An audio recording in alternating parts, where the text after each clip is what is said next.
Un minuto comenzamos.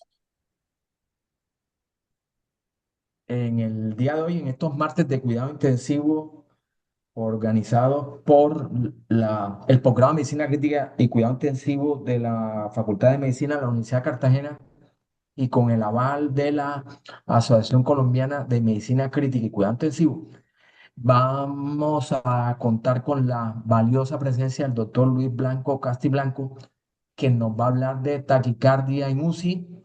eh, un signo vital que a veces hemos menospreciado y que impacta en desenlaces clínicos fundamentales en el paciente crítico. El doctor Luis Blanco Castiblanco es especialista en medicina interna, labora en la ciudad de Sincelejo, en cuidado intensivo, y en el día de hoy, como digo, nos va a hacer el honor de hablarnos sobre taquicardia en cuidado intensivo. Doctor Blanco, buenos días y muchísimas gracias por su colaboración. Somos todos oídos.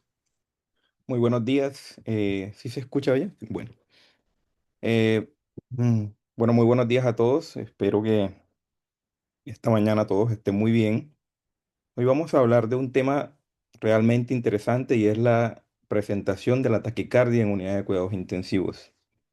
Realmente son latidos al límite y son decisiones que debemos tomar en cada uno de los pacientes que diariamente nos encontramos dentro de este signo vital, como ya hemos mencionado, pero que esos signos vitales tienen una manifestación o una causal clínica.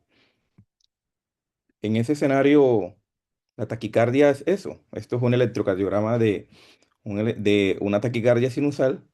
¿Por qué? Porque realmente una gran cantidad, o se estima que hasta el 80% de los pacientes que están en la unidad de cuidados intensivos, al menos en alguna ocasión, han presentado una taquicardia, de cualquier tipo o de cualquier índole. Entonces hay que definir que la taquicardia es el ritmo con una frecuencia cardíaca por encima de 100 latidos por minuto y ese es el primer paso para poder establecer esto. Sin embargo, dentro de este primer paso, siempre hay que conocer e identificar los ritmos cardíacos. Eso es relevante en cada uno de los pacientes en cuidado crítico. ¿Por qué identificar los ritmos es relevante? Porque adicionalmente sabemos que mantener una cronotropía adecuada permite garantizar las variables y metas de reanimación en pacientes en cuidados intensivos. Teniendo en cuenta la definición fisiológica de la presión arterial media como ecuación, sabemos que depende del gasto cardíaco y la resistencia vascular sistémica. Y si bien esto está mediado por múltiples mecanismos neurofisiológicos, también podemos decir que ese gasto cardíaco depende de la frecuencia cardíaca.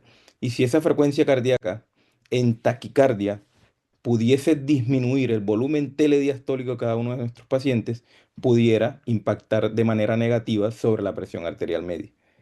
En ese escenario, todos los pacientes que se encuentran en la unidad de cuidados intensivos tienen un impacto o una incidencia de arritmias que realmente puede variar de acuerdo al sustrato o al origen de la misma. En ese escenario, las arritmias supraventriculares sostenidas corresponden al 8%, la incidencia de esta. Las arritmias ventriculares sostenidas corresponden al 2%, las anormalidades de la conducción son el 2% y que no hayan presentado arritmias 88%. Eso en modelos ajustados, pero si nos damos cuenta cuando hablamos de mortalidad, los pacientes que tienen arritmias ventriculares sostenidas tienen una mortalidad cercana al 73%, lo que quiere decir que de acuerdo, como mencionábamos, al origen y el sustrato de la arritmia, pudiéramos aumenta la mortalidad y el desenlace fatal en cada uno de los pacientes. Vemos que, por ejemplo, la taquicardia supraventricular tiene una prevalencia de 2,25 o por 1000 personas años, es de predominio en mujeres, tiene una incidencia que también puede ser muy variable. Sin embargo, se sabe que por encima de los 65 años aumenta el riesgo 5 veces más. Con la edad disminuye eh, la taquicardia reentrante auriculoventricular, pero incrementan las taquicardias auricular y la taquicardia reentrada en nodo AB.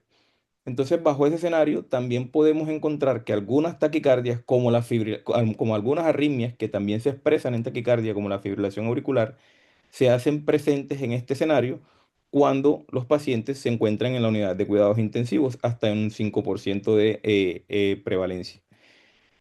Pero la génesis de las arritmias o la génesis de la taquicardia puede tener muchas causales.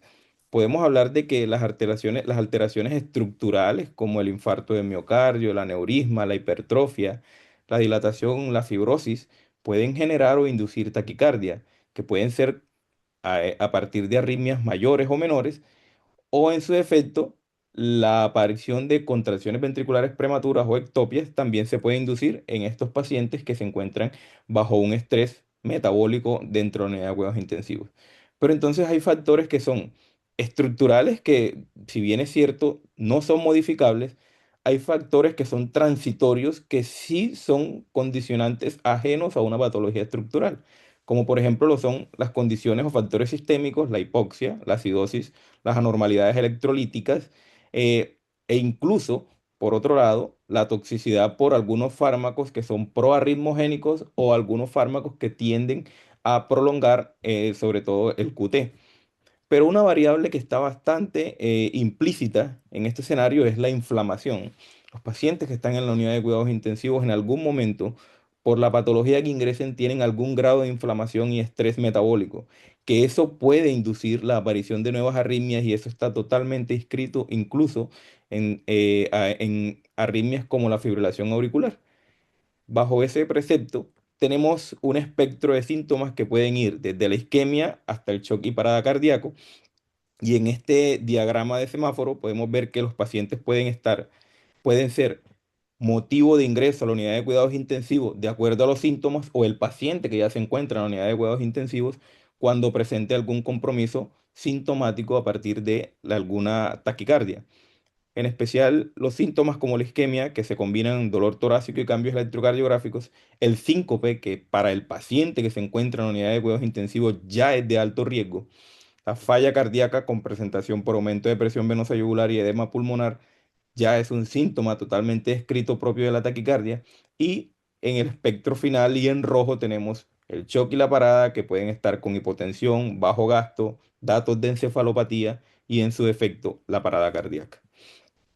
Pero miremos esta serie. Realmente es una publicación bastante viejita, data del 96, pero veamos que dentro de las causales cardíacas, dentro del desenlace en palpitaciones como motivo de ingreso o como predictor, realmente un dato cercano al 50% de los pacientes tienen un origen cardíaco. Y eso, a partir de esto y de un análisis multivariable, se intentó definir cuál era la probabilidad de estimar que estos pacientes realmente pudieran tener un origen cardíaco a partir de unas variables. Y fíjense cómo el sexo masculino, la descripción de latidos atípicos, la duración mayor a 5 minutos o la historia de enfermedad cardíaca nos podrían condicionar la probabilidad de que ese 50% que estábamos estimando pudiera ser de origen cardíaco. Y si a eso le sumamos esos 4 puntos, cuando se encuentran la totalidad de ellos, el 90% de los pacientes presentaban alguna alteración de origen cardíaco, de cardíaca, que pudiera inducir alguna expresión en taquicardia.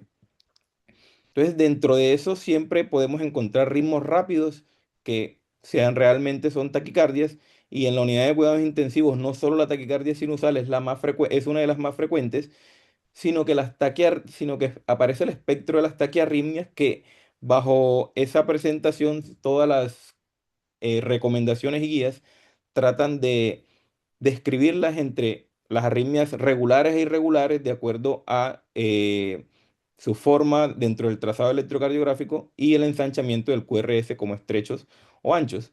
Bajo ese precepto, pues tenemos todo este espectro de taquicardias, dentro de las cuales va la taquicardia sinusal hasta incluso la taquicardia auricular, el flutter, que puede ser con conducción aberrante o no. Entonces, pero ¿cuáles son los posibles escenarios? Miremos que los pacientes que pueden tener taquicardia como motivo de ingreso o como o durante la estancia en la unidad pueden ser taquicardias de QRS estrecho regular, y podemos tener un espectro como la taquicardia auricular automática unifocal, la taquicardia sinusal, el flutter con macro reentrada, la taquicardia reentrante intranodal, y en su defecto también aparecen las taquicardias mediadas por vías accesorias como la taquicardia reentrada B, variedad ortodrómica. Dentro de las taquicardias con QRS estrecho irregular, la fibrilación auricular, que corresponde, como hemos mencionado, al menos al 5% de los pacientes, la taquicardia auricular multifocal y la FA con tratamiento hacen parte de los pacientes que ingresan y que se encuentran en la unidad de cuidados intensivos.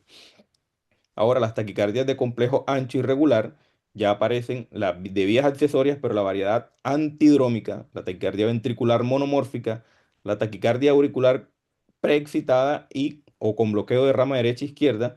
Y por otro lado, las taquicardias de complejo ancho irregular, pues las más temidas, taquicardia ventricular polimórfica, la taquicardia de puntas torcidas, la FA con aberrancia y la taquicardia auricular multifocal. Todas estas tienen un abordaje de acuerdo a la presentación clínica de cada uno de los pacientes. Entonces, si hacemos ese abordaje, aquí tenemos un algoritmo de taquicardia de complejos estrechos y dentro de eso la primera pregunta que debemos hacernos es si realmente estamos en taquicardia, cómo está el paciente, si hay inestabilidad hemodinámica o no, si hay angina, si hay desarrollo de falla cardíaca, el paciente realmente en el manejo debe ser llevado a una cardioversión eléctrica directa e inmediata.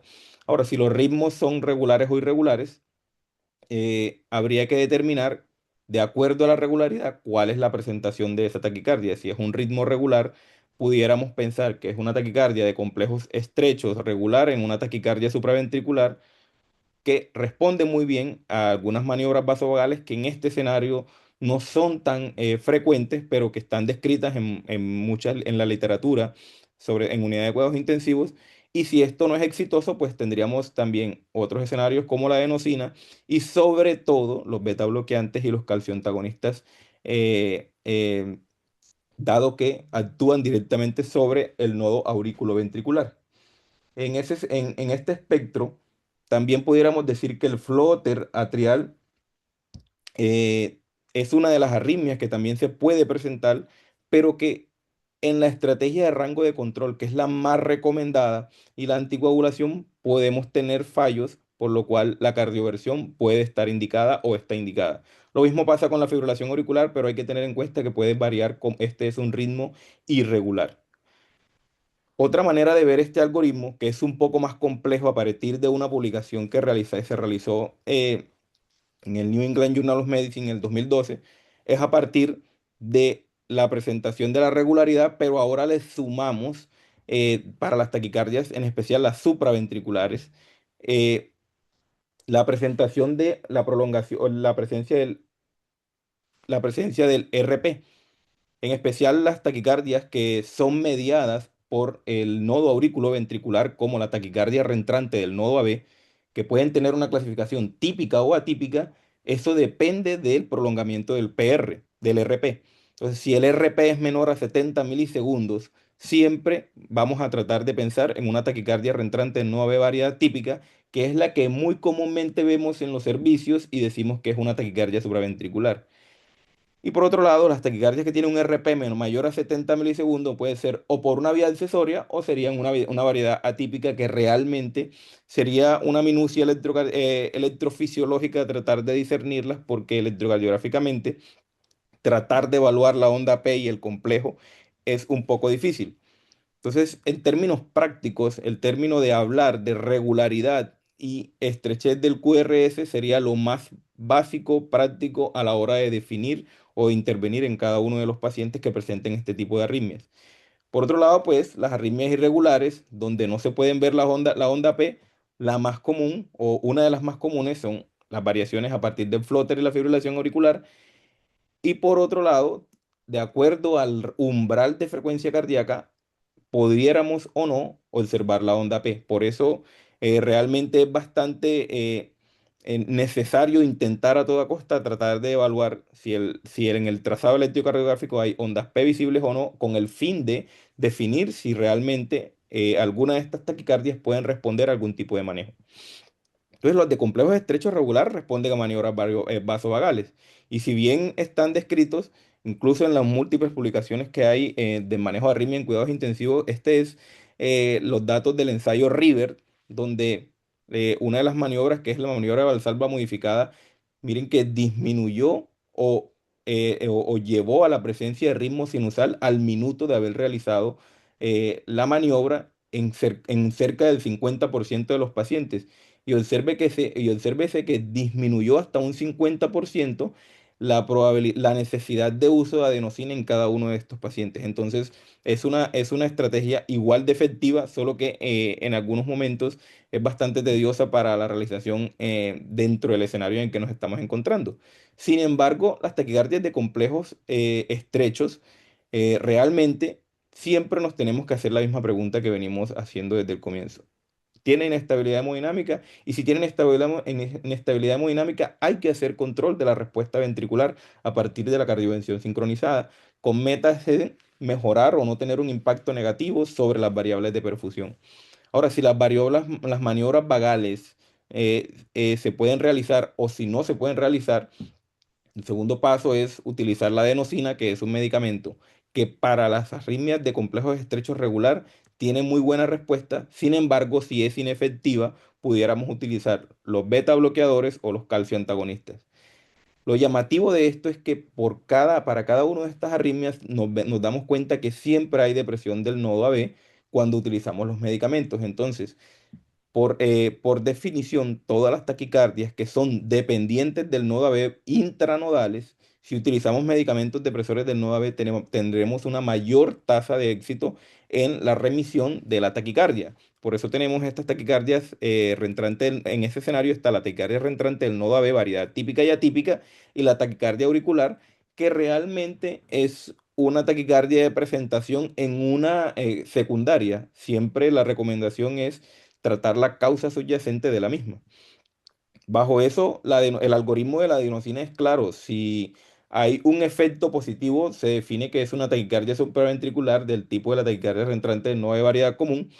Y si no es una taquicardia, si no es, porque una taquicardia de este tipo, y hay una disminución gradual con posterior aceleración, es decir, no hay una respuesta correcta, pudiéramos decir que es realmente una taquicardia sinusal y es una respuesta fisiológica, ya sea al estrés, al dolor, a la misma infección, a hiperdinamia, eh, o realmente podría ser una taquicardia ectópica de la unión. Entonces vemos que estos medicamentos, con especial la adenosina, es un medicamento que puede ser utilizado como diagnóstico o terapéutico. Por otro lado, otra de las taquicardias que median, o otra de las presentaciones que podemos tener son las taquicardias mediadas por vías accesorias que habíamos mencionado previamente. Y esas vías accesorias generalmente vienen en conjunto o vienen dadas en lo que fue escrito como por Wolf Parkinson y White, como síndrome de Wolf Parkinson y White, donde por una vía accesoria se perpetúa una arritmia y esa vía accesoria puede tener diferentes orígenes embriológicos. Están descritos los Haas de Kane, Mahane.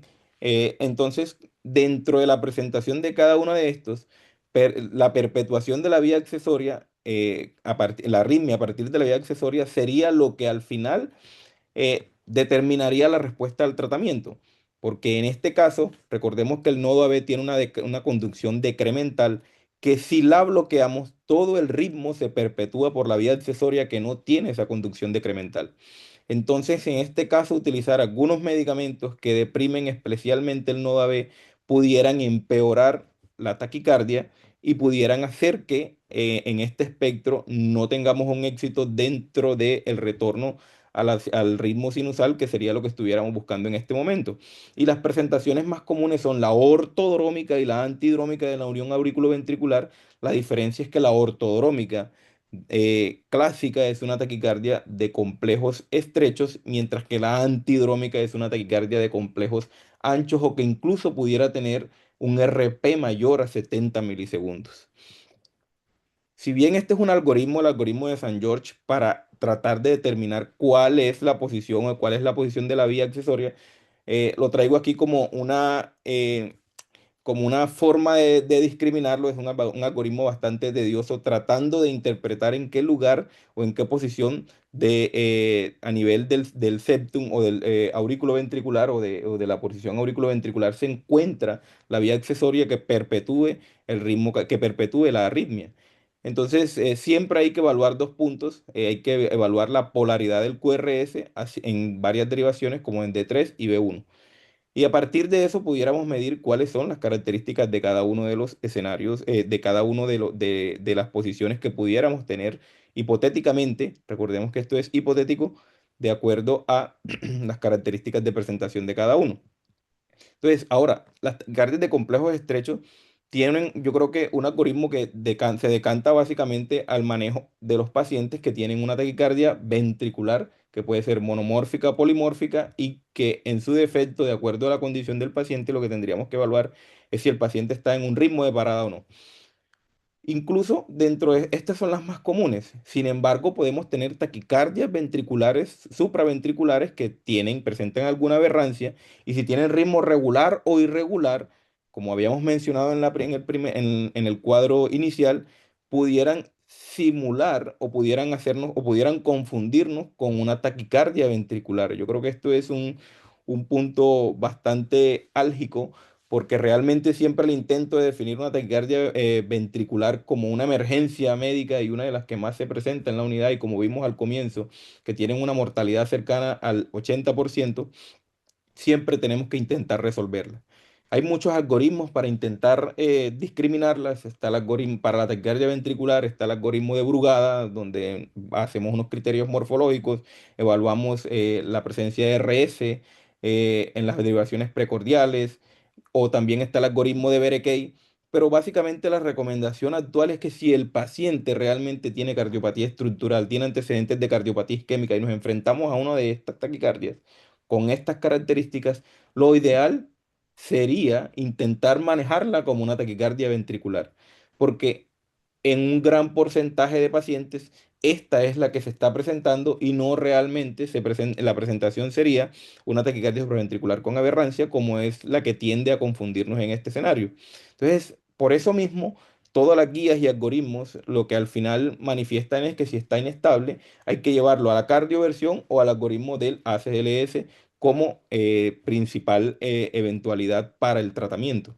Y si el paciente se encuentra estable, realmente hay que intentar determinar la causa y los medicamentos antiarrítmicos pudieran tener un escenario especial, entre ellos la miodarona, que es básicamente el medicamento más comúnmente usado en las unidades de cuidados intensivos actualmente en Latinoamérica, y pudiéramos tener las otras opciones como los calcio antagonistas que ya están bien descritos para el manejo de cada uno de los pacientes.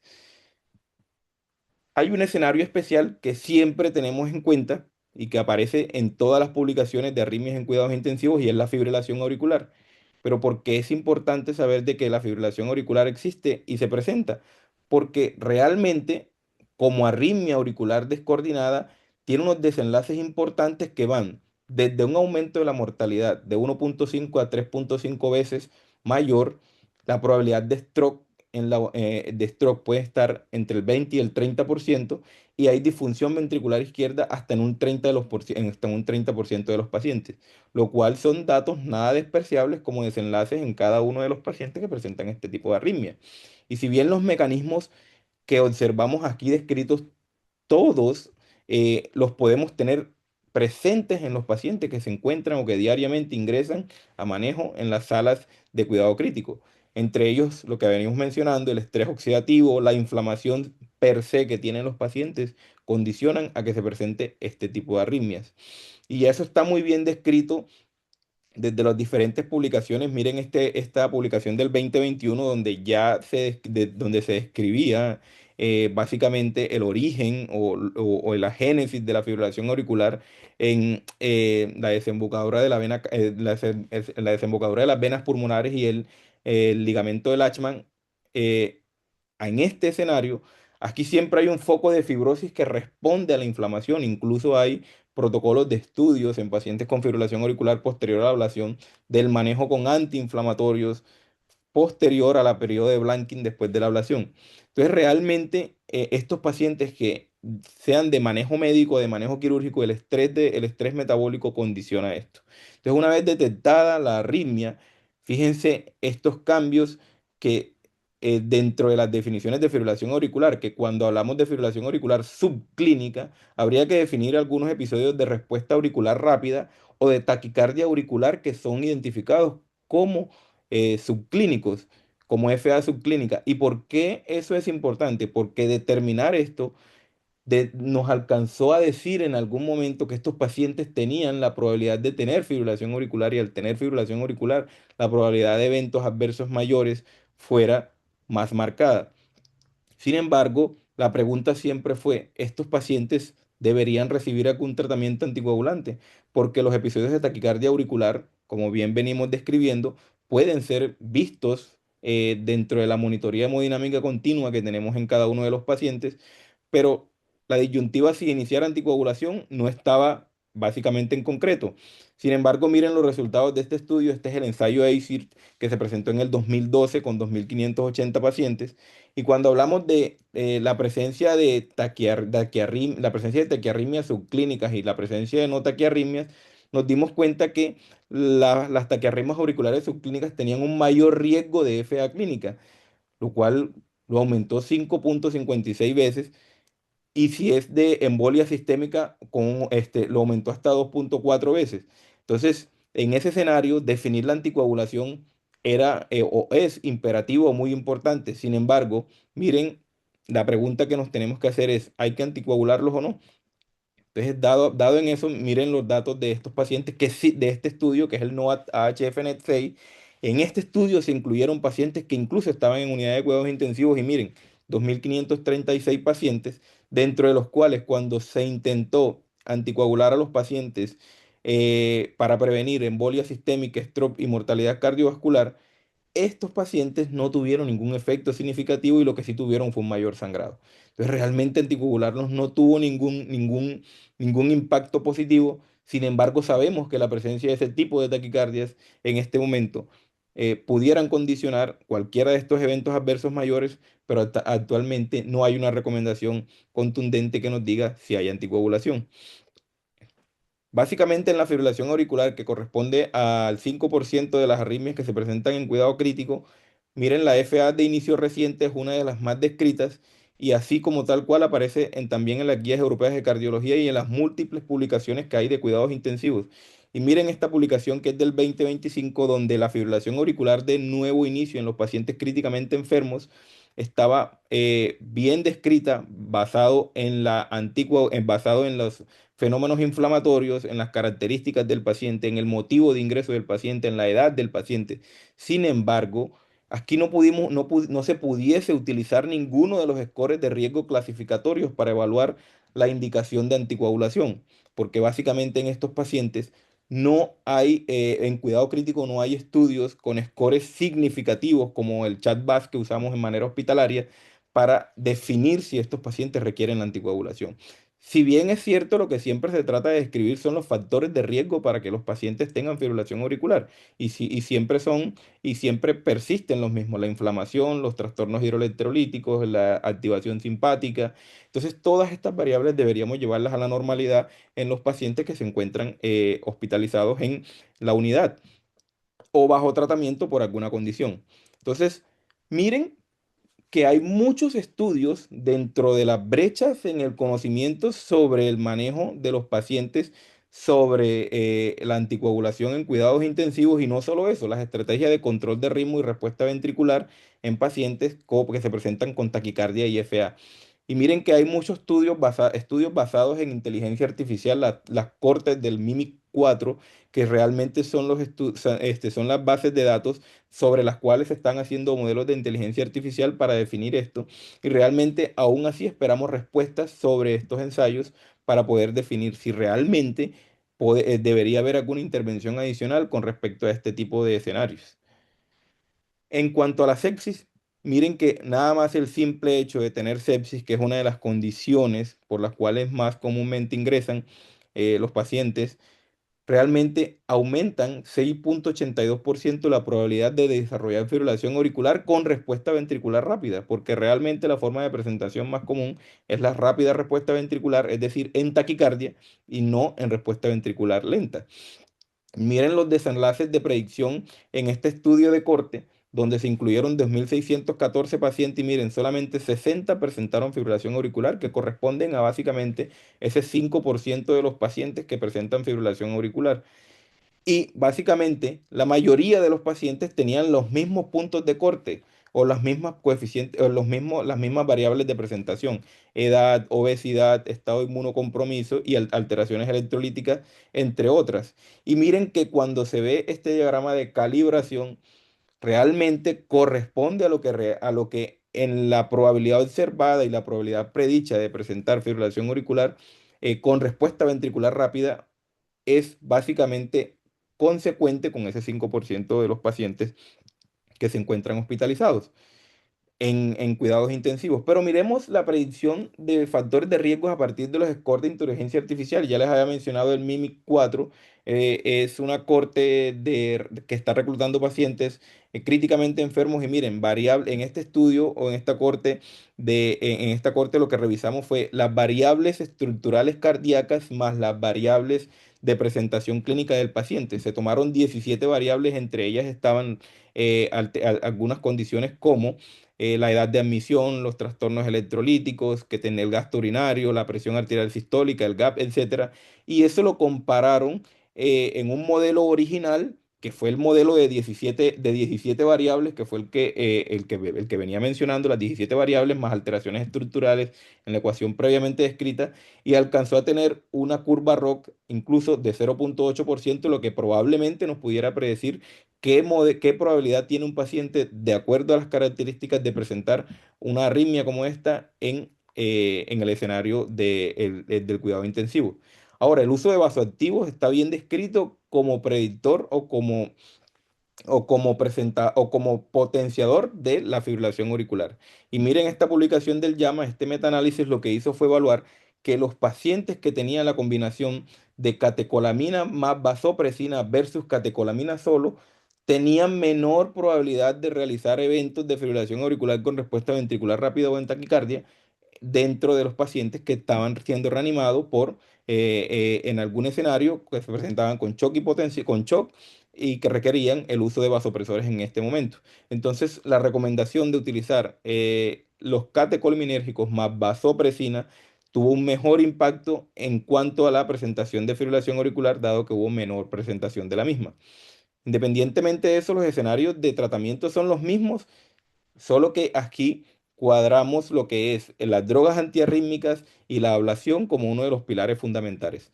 Y si la inestabilidad hemodinámica siempre está presente, la cardioversión eléctrica realmente es una de las indicaciones que realmente tienen vigencia y que vamos a intentar siempre resolver de acuerdo a básicamente el estado de cada uno de los pacientes. Siempre debemos definir si hay el tiempo de inicio de la fibrilación auricular, si es menor o mayor a 48 horas. Y en su defecto debemos definir también si este paciente es naif para la anticoagulación o no y tratar de, acuerdo a esto, realizar dicha intervención para posteriormente mantener el tratamiento antiarrítmico. Pero miren en especial cuando mencionaba la miodarona en términos de la fibrilación auricular, al comparar en esta misma publicación el uso de amiodarona, beta bloqueadores y calcio antagonistas, la miodarona tuvo una mejor latencia en 24 horas. Por eso, cuando utilizamos amiodarona, la probabilidad de que el paciente recaiga nuevamente en una fibrilación auricular es mucho menor dado que tuvo una mejor meseta con respecto al medicamento durante las 24 horas versus los beta bloqueantes que estaban en una segunda línea y la cardioversión fue la que al final tuvo mayor recaídas en términos de la fibrilación, de fibrilación auricular. Esto se da básicamente, una de las causales que se describió fue básicamente la forma como administramos la miodarona durante las primeras 24 horas de uso continuo, lo cual pues pudiera garantizar de que tengamos una meseta de volumen de distribución del medicamento, lo cual pudiera evitar que se presente o la recaída de la arritmia. El riesgo de stroke está básicamente descrito desde hace mucho tiempo. La anticoagulación está indicada, pero ¿qué pasa en este escenario? Nosotros no tenemos una indicación en cuidado crítico para uno decir que hay que anticoagular al paciente. Y los distintos análisis que hay lo que tratan es de definir eso. Y miren este análisis post-hoc que se hizo en una publicación del 2021. Miren que realmente anticoagular de manera temprana o de manera tardía no tuvo ningún impacto. No tuvo ningún impacto. Sin embargo, cuando hacemos el análisis de subgrupos, los pacientes que tuvieron control de ritmo dentro de las 48 horas, que no tuvieron control de ritmo, la anticoagulación sí tuvo un impacto positivo. Entonces, si el paciente tiene más de 48, si tiene 48 horas y no se optó por una estrategia de control de ritmo, ese paciente sí pudiera tener un beneficio de la anticoagulación temprana que no lo tuvieron los pacientes que sí tuvieron control de ritmo dentro de las primeras 48 horas. Y eso fue el punto de corte de tiempo que se definió como anticoagulación temprana, ¿o no? Entonces, dentro de eso hay muchas variantes. No hay scores, pero sí hay ayudas ecocardiográficas que nos pueden predecir cuáles pacientes pudieran tener arritmias en taquicardia y fibrilación auricular, dentro de los cuales están los parámetros ecocardiográficos, en especial la dilatación de la aurícula izquierda, ¿sí? El volumen sistólico, la disfunción diastólica, el área de indexación de la aurícula izquierda, entre otros, así como las variables de agentes arritmogénicos potencialmente arritmogénicos que pudiéramos utilizar dentro del tratamiento de cada uno de los pacientes. Ya para finalizar, hay unos puntos claves que realmente hay que definir, que las arritmias ventriculares son un factor independiente de mortalidad y las supraventriculares generalmente son marcadores de gravedad y deben individualizarse. Y en la fibrilación auricular, de nuevo, el paciente crítico, el manejo del ritmo y el contexto clínico determinan el beneficio de la anticoagulación. Realmente no existe una indicación automática. Es todo, muchas gracias.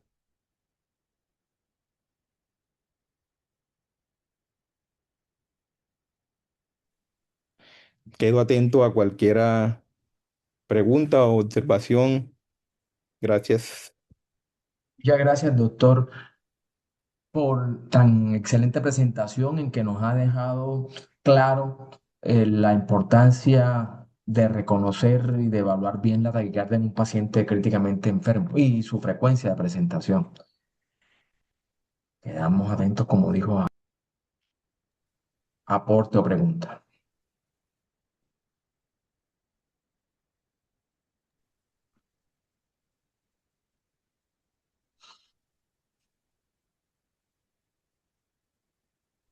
Hola, buenos días. Buenos días, doctor Sotomayor. Bueno, muchas gracias por la actividad. Muy chévere recordar, doctor, felicidades por abarcar un tema que es tan largo. Aquí yo quiero meter la mano en varios aspectos, si se me permite, porque todo lo que dice es cierto, pero como buenos internistas, el factor de condicionalidad siempre aparece, depende. Y es que estos datos, yo no entré a puntual, pero en lo que alcancé a ver que son muy buenos y que son todos reales, me quisiera hacer antes de hacer los apuntes una pregunta. Estos pacientes, estos datos que he traído casi todos son de UCIs generales, ¿cierto? O de UCIs con sepsis, pero no sé si de pronto había datos de UCI cardiovascular, porque creo que los números cambian en Sí, ciertas cosas.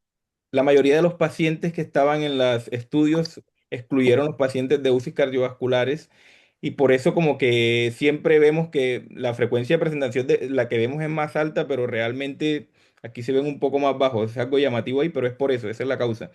Las UCI cardiovasculares no fueron excluidas, la mayoría de los cortes de estudios de estos de modelos de predicción de inteligencia artificial no fueron incluidas. Listo. Entonces, basado en eso, uno dice, bueno, es importante tener en cuenta que en una UCI cardio uno va a tener más arritmia, porque lo que tiene que estar más familiarizado y más tranquilo. Uno, 40% de las cirugías valvulares te van a hacer una arritmia, de los postoperatorios de recambio valvular o reparación de válvula. Entonces ahí hay que estar pendiente. 20% o 15% si es revascularización miocárdica, dependiendo de la cantidad de los vasos. Entonces las proporciones son más grandes. En este grupo de pacientes, las decisiones de anticoagulación de pronto son un poquito menos liberal, ¿sí? Todo paciente que usted le tenga que hacer una cardioversión eléctrica o farmacológica, aquí yo lo dejo anticoagulado 4 semanas, sí o sí.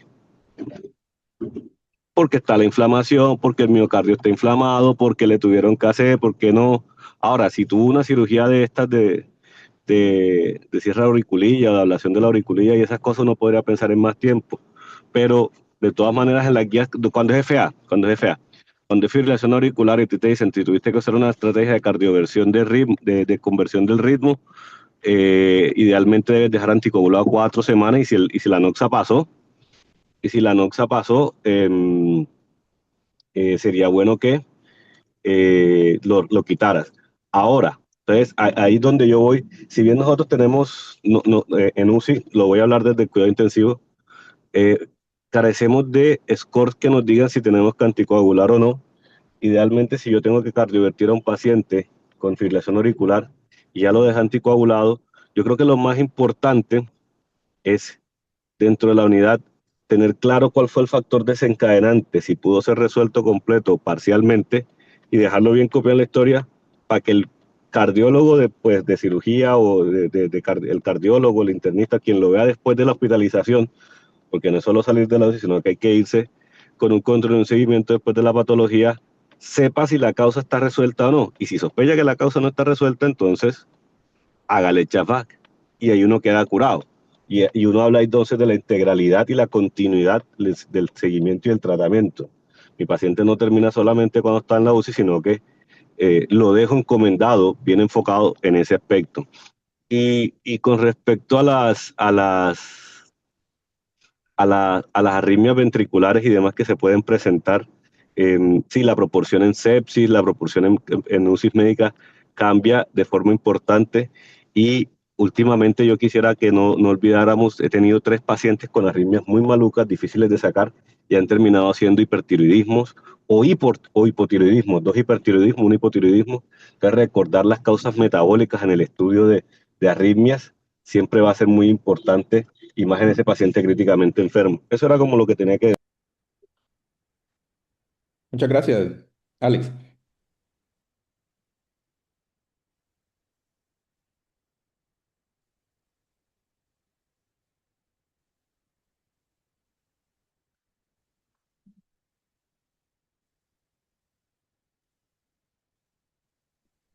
Muchas gracias al doctor Sotomayor por la eh, excelente eh, intervención y bueno, desde Marinela Ramos Padilla ha abierto el micrófono, no sé si va a hacer alguna pregunta.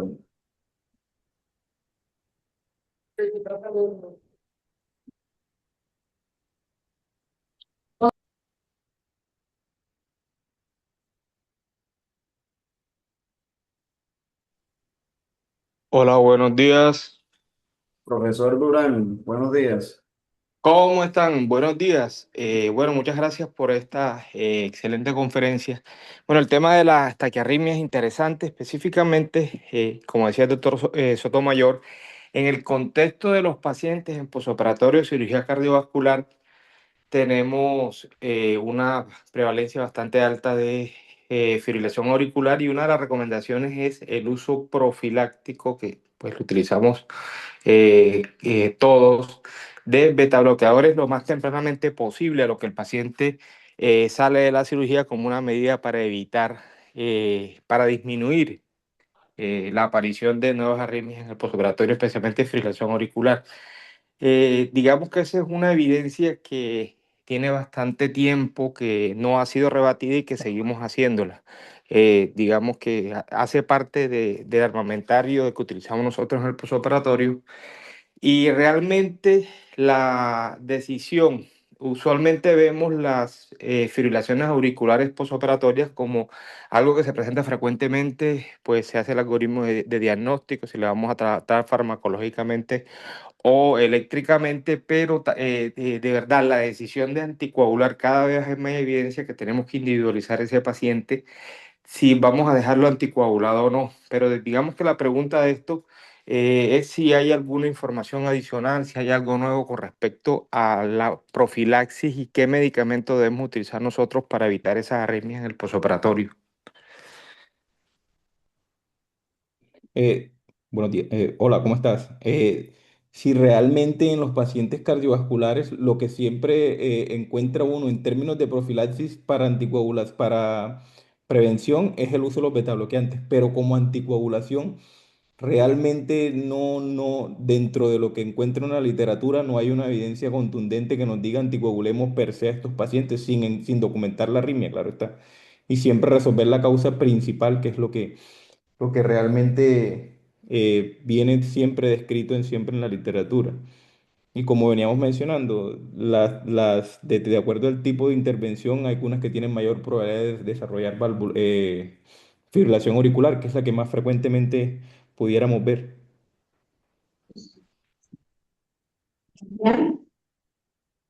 No, solo una- Yo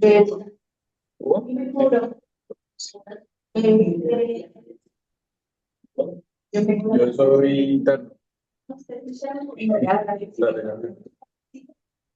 Hola, ¿me escuchan? Sí, te escuchamos, Alex. Hola.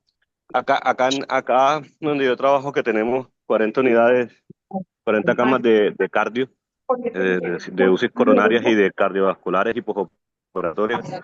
Uno lo que hace es, si no hay arritmia, tromboprofilaxis. Después de que ya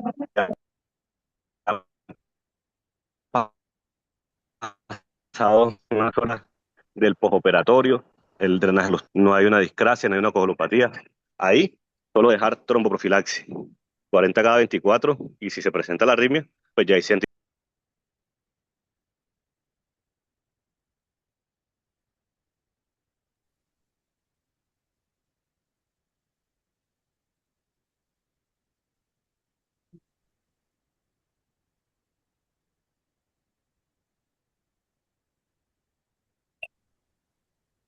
Pienso que el escenario que plantea el doctor Sotomayor sobre las escalas en el cual pues no hay evidencia en cuidados intensivos, hay que tomarlo riesgo-beneficio.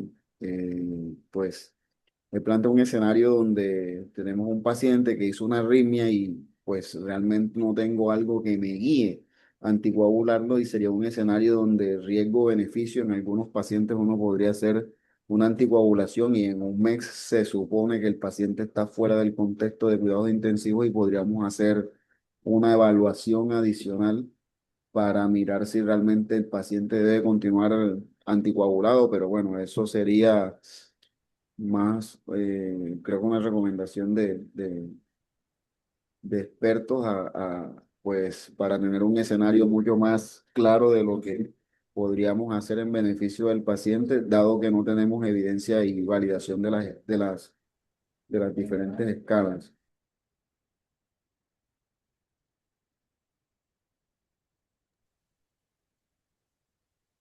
El doctor Rafael Pérez había abierto el micrófono, no sé, o el doctor Vuelvas. Buenos días, gracias. Bueno, eh, excelente todos los aportes y aprovechando la presencia de todos, eh, una pregunta, ya que pues hemos ahondado un poco sobre la anticoagulación. Fibrilación auricular y anticoagulación con heparinas o heparinas no fraccionadas, ¿realmente es evidencia para evitar eventos cardioembólicos en paciente en UCI? Porque cuando se habla de anticoagulación en FA, las guías son claras en dirigirse hacia la warfarina o los anticoagulantes de acción directa. Entonces, ¿qué evidencia real de cardioprotección cardioembólica existe con el uso de las heparinas?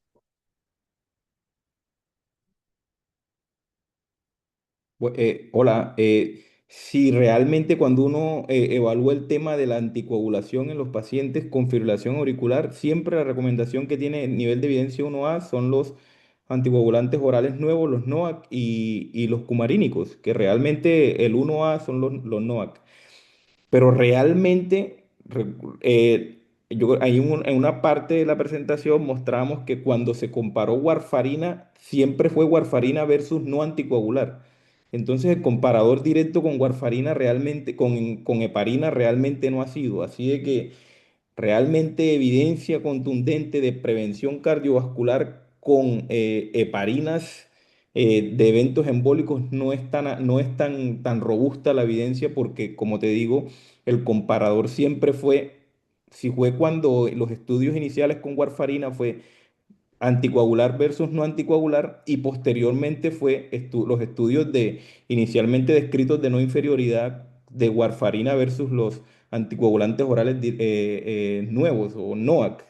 Entonces realmente es muy buena la salvedad que haces porque con heparina realmente contundente y robusto para la prevención de eventos adversos cardiovasculares, llámese stroke, llámese isquemia y embolia, no es tan fuerte la evidencia a favor de las heparinas.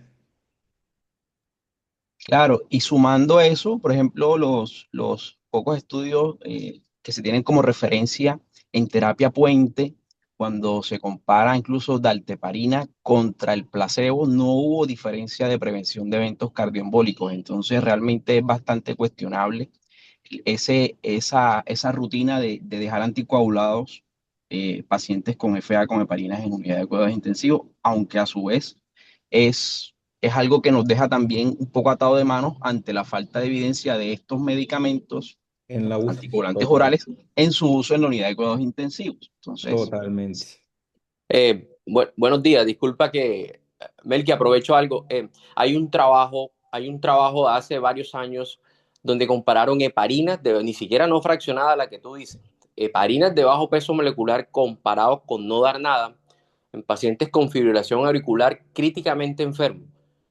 Durante un seguimiento de 14 días no hubo prevención de los eventos cardioembólicos al iniciar las heparinas. O sea, eso aún todavía pone en tela de juicio si yo debo anticoagular a un paciente con FA, con heparinas. El tema está, a mí siempre me ha preocupado es el paciente. El que tiene la FA de nuevo parece que uno puede ahí como manejar las cosas porque si yo resuelvo lo que me está llevando la FA, probablemente no tenga la necesidad de anticoagular. A mí me preocupa es el que viene con fibrilación auricular, el que ya tiene fibrilación auricular, se vuelve críticamente enfermo porque los DOAs están proscritos en el paciente críticamente enfermo por todo lo que conocemos. Entonces, ¿qué le ponemos a ese paciente? Ese de pronto es el escenario más difícil que yo veo, porque si las heparinas me está diciendo que no funcionan, pero obviamente eso eran pacientes con FA de novo, ¿qué hago con los pacientes que ya vienen con fibrilación auricular? Probablemente las heparinas tengan unas cabidas ahí como para ponerlos, pero tocaría como mirar cómo está la evidencia al respecto. sí, ahí tocaría con el eco confirmar que tenga trombos, básicamente. Sé qué opina Sotomayor.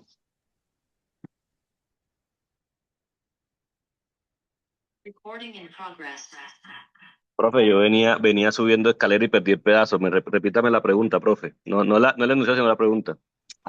Estábamos conversando acerca del uso de acerca de anticoagulación en FA, la evidencia real en usar heparinas de bajo peso molecular o heparinas versus no usar nada en el escenario del paciente de FA, dado la poca evidencia que existe, e incluso comparadores con placebo en donde no hay evidencia de prevención de eventos cardioembólicos. No, pues, entonces mira, heparinas no fraccionadas versus heparinas de bajo peso versus DOACs en fibrilación auricular de paciente crítico.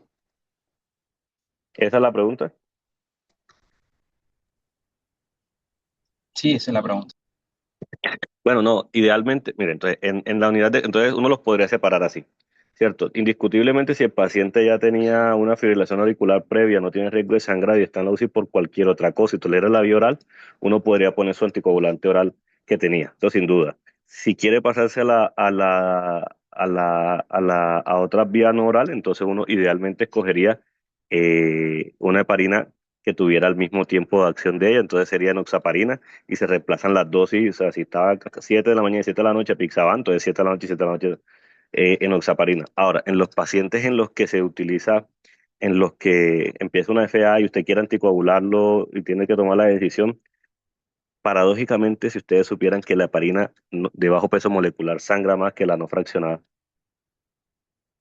que es una cosa compleja.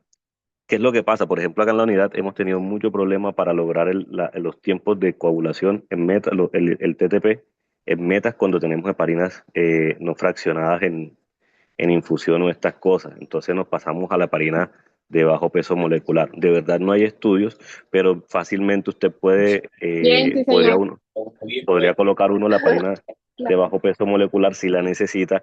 No hay evidencia de uno sobre otro, solamente en HIT o en trombocitopenia asociada a los pacientes que están en cuidados intensivos oncológicos, poner fondaparinux si lo necesita y no tenemos vivalirudina en ninguna parte. Entonces, como mayor cosa, lo que uno toma decisiones es si necesita la anticoagulación y si hay algún factor que le haga pensar que no es mejor uno que otro, en lo que uno toma la decisión, por ejemplo, en trauma, lo que uno toma la decisión es seguirlo con niveles de anti-10A. Ahorita vamos a empezar un estudio piloto de pacientes que requieran cuidado crítico de cirugía, de pacientes traumáticos, quirúrgicos, en donde vamos a medir los niveles de anti-10A, tanto para profilaxis, para anticoagulación en los pacientes que presenten o bien sea un alto riesgo de evento trombótico o bien sea un sangrado.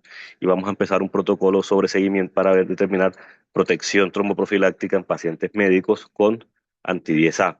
Entiendo que no todo el mundo tiene acceso a anti-10A, pero yo creería que ya no se van a comparar anticoagulantes entre uno y otro, sino si logramos tenerlos en medidas protectoras, bien sea con tiempos de coagulación o bien sea con factor anti-10A, que ahorita mismo estábamos averiguando y ya están entre 700 y 800 mil pesos la dosis de seguimiento. Entonces, si bien es caro, es costo efectivo para evitar complicaciones o bien sea de un evento tromboembótico si tiene riesgo o un sangrado mayor o reacomodarlo si hay sangrado.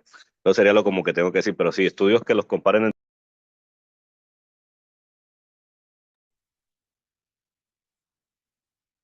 Sí, fíjense que ha habido una muy sana discusión y lo que está claro es que estamos hablando de un escenario de gran incertidumbre, de muy poca evidencia y creo que los aportes de los doctores Vuelvas, Correa y sobre todo el doctor Sotomayor nos dejan unas recomendaciones prácticamente basados en la experiencia y basados en el juicio clínico y en el sentido común, que dado la ausencia de evidencia, creo que son muy sanas y valiosas recomendaciones las que han aportado. Muchas gracias.